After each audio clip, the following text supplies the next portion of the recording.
नमस्ते दोस्तों, जय सिया राम, जय बाबा की। मैं पवन कुमार चतुर्वेदी।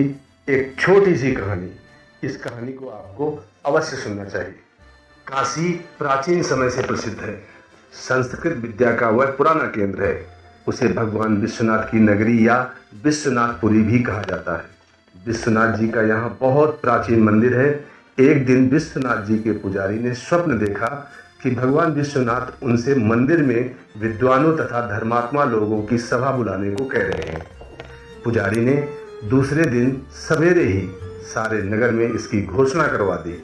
काशी के सभी विद्वान, साधु और दूसरे पुण्यात्मा दानी लोग भी गंगा जी में स्नान करके मंदिर में आ गए। सबने विश्वनाथ जी को जल चढ़ाया, प्रदक्षिणा की और सभी मंडप में तथा बाहर खड़े हो गए। उस दिन मंदिर में बहुत भीड़ थी। सबके आ जाने पर पुजारी ने सबसे अपना स्वप्न बताया। सब लोग हर हर महादेव की ध्वनि करके शंकर जी की प्रार्थना करने लगे। जब भगवान की आरती हो गई, घड़ियाल और घंटे के शब्द बंद हो गए और सब लोग प्रार्थना कर चुके, तब सबने देखा कि मंदिर में अचानक खूब प्रकाश हो गया है। भगवान विश्वनाथ की मूर्ति के पास एक सोने का पत्र पड़ा था, जिस पर बड़े बड़े रत्न जड़े हुए थे। उन रत्नों की चमक से ही मंदिर में प्रकाश हो रहा था। पुजारी ने वह रत्न जड़ित स्वर्ण पत्र उठा लिया और उस पर हीरो के अक्षरों में लिखा था, सबसे बड़े दयालु और पुण्यात्मा के लिए ये विश्वनाथ जी का उपहार है।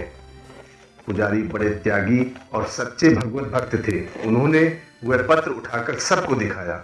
वे बोले, प्रत्येक सोमवार को यहाँ विद्वानों की सभा होगी।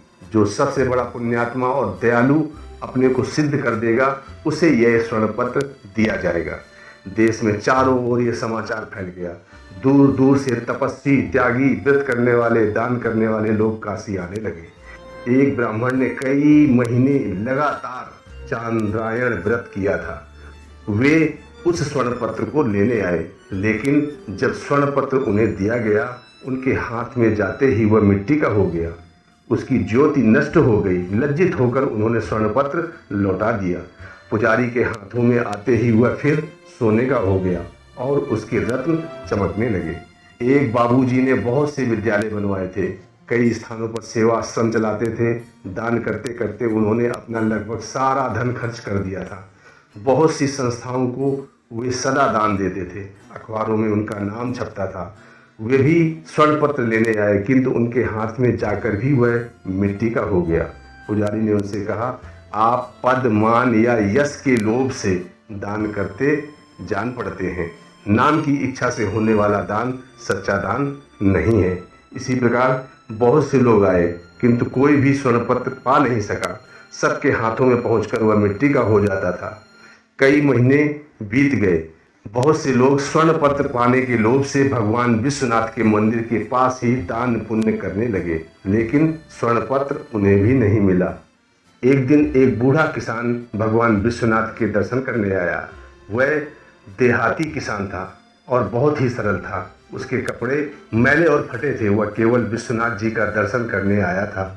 उसके पास कपड़े में बंधे हुए थोड़े सत्तू और एक फटा कंबल था। मंदिर के पास लोग गरीबों को कपड़े और पूरी मिठाई बांट रहे थे, किंतु एक कोढ़ी मंदिर से दूर पड़ा करा रहा था। उससे उठा नहीं जाता था। उसके सारे शरीर में घाव थे। वह भूखा था, किंतु उसकी ओर कोई देखता तक नहीं था। बूढ़े किसान को कोढ़ी पर दया आ गई। उसने अपना सत्तू उसे खाने को दे दिया और अपना कंबल उसे उड़ा दिया। वहां से वह मंदिर में दर्शन करने आया।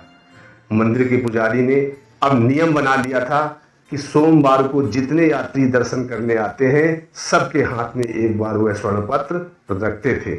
बूढ़ा किसान जब विश्वनाथ जी का दर्शन करके मंदिर से निकला, पुजारी ने स्वर्ण पत्र उसके हाथ में रख दिया।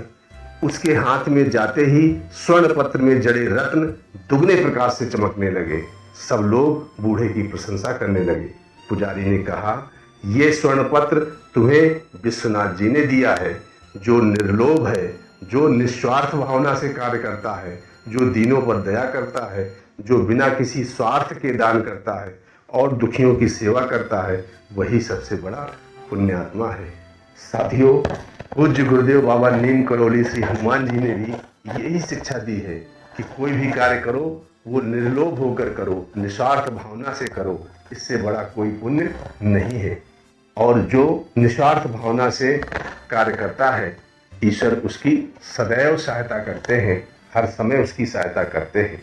साथियों, आज की कहानी कैसी लगी कमेंट करके अवश्य बताइएगा। नमस्ते मित्रों, जय सिया राम, जय बाबा की।